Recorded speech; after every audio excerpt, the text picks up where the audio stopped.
my name is Pascal. Today I want to quickly talk about whether you should get a squat rack or a yoke for your home gym. Now what I'm standing in here is a Rogue RM4. If I could do a redo, I would get a Rogue RM3, which is a half rack instead of a full rack to save some space. And for your question, whether you want to get a yoke or a rack, it really depends on what you are currently training. If you are a big fan of strongman training, then definitely get a yoke. If you want to keep all of your options open, also get a yoke. And if you want to save a bit of money, but if you want something that is stable and can be customized a little more, then go for a power rack.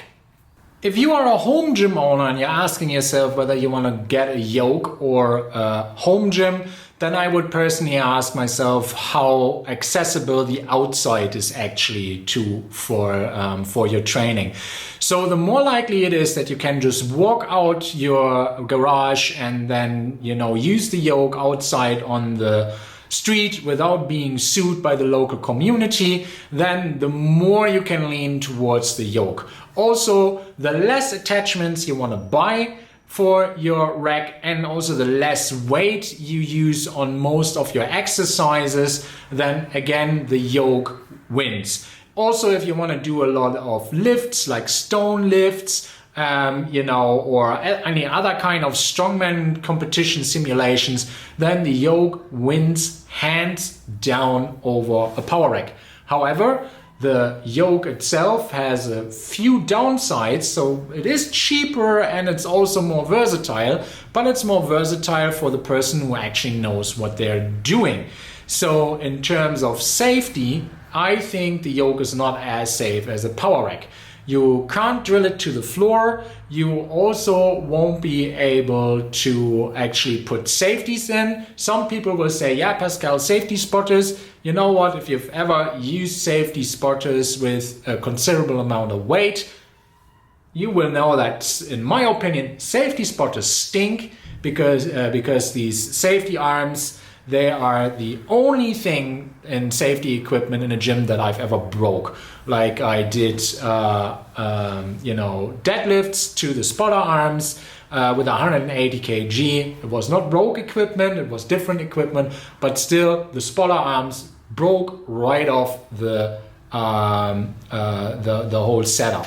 So, that is why I'm not a huge fan of spotter arms, and also most people don't set them up correctly. And if you're already a beginner, you see, you're just compounding the risk. So that is why I'm saying that a yoke is a better tool for people who exactly know what they do, exactly know what they want, and are more leaning towards strongman. What about a power rack? So I think the power rack is the better option if you want to bolt it down to the ground, if you want to do a lot of kipping pull-ups, because the yokes can get quite shaky. Because they're usually not bolted down to the ground. And also if you want to attach a lot of stuff to your rack and to your setup, then, or expand on it because you want to have generation 1, 2, 3, 4, 5 of your home gym, then the power rack is a better option than the yoke. Also, if you can't carry the yoke outside or can't do the exercises that you want on the inside because the floor is not really suitable for that and you can't change that, then why get a yoke if you're not strongman training? Which brings me to the next thing. If you are mainly powerlifting and lift very heavy by yourself, then also definitely a power rack is the better option than the yoke, unless you have no problem with dropping your weights when you're failing on a heavy lift. Most people probably don't want to do that because they don't want to damage their stuff, and then the safety pins or the flip down safeties from Rogue are actually a very, very good option. I also have a review of those here on the channel if you want to check that out. Thanks for watching. Please like, subscribe and tell your friends about my channel. Have a very nice day and I hope to see you soon. Bye bye.